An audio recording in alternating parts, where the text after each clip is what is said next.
วันนี้จะน่าจะเป็นข้าวย่างนี่เนาะนี่นะงามแหงเลยก่อนสิเปิดวิธี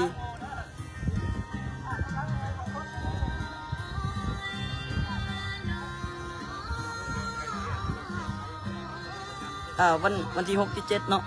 เขาเจ้าจะเริ่มเปิดงานนี่แม่นวันที่6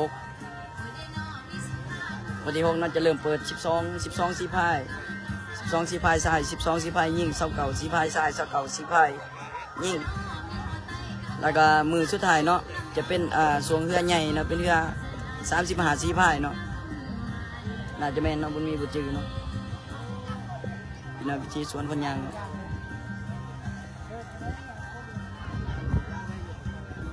สนามสารวันเมืองคงเสโดน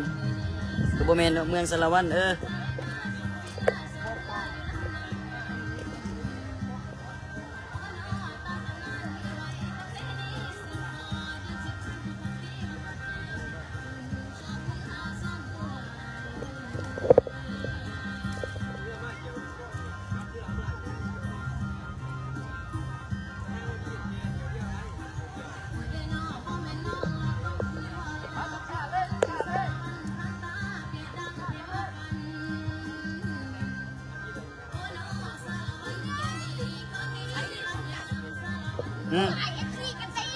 โดยดัง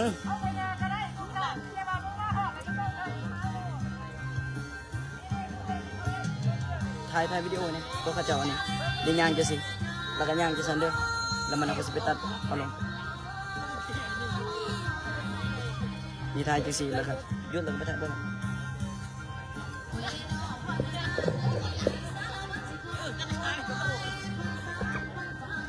นะ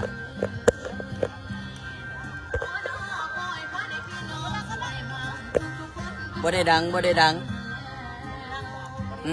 บ่ได้ดัง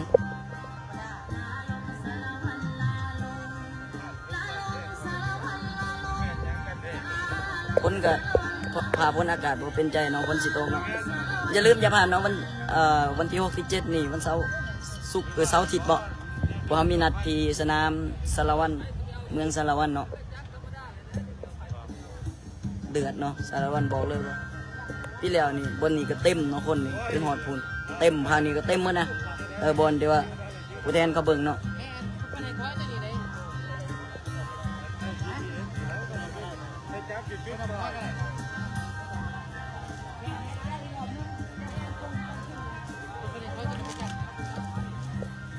เฮือนี่แม่นเขาเจ้าบ่ได้ซ้อมที่นี่เนาะบ่เห็นเฮือเลยเฮือบ่ทันเห็นเจ้า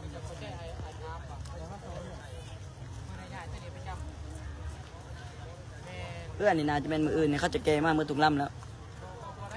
สาวหน่อยสารวัน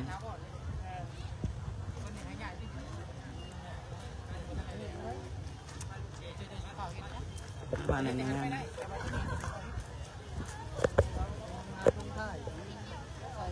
บูธเสือเทียนหัวโป่งเนี่ยจะเป็นทางนั้นเด้อเจ้าทางหันปกขารอทั้งเทียนหัวโป่งบอกอะไรพวกจัดทางฝ่าย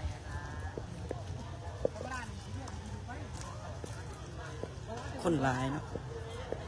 โดยฮะฮอดยังรถวงบ่มืออื่นมาฮอดไอ้บุญมีผู้สาวหลายพวกนี้ผู้สาวมีแต่คนทำงานบุญด้วยนะสาวเขานะถ้าจะมาซ้อมพิธีเปิดงานวันที่น่าจะเป็นวันที่6ก็จะเปิดงานเนาะ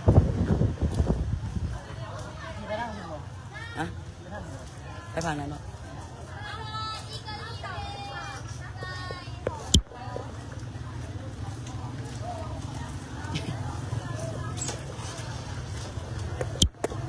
เดี๋ยวเจอกันวันที่6 ที่ 7เนาะเพื่อเทียบบนไซมาคือเก่าเด้อมาป้องกันแซม3 สมัยเนาะ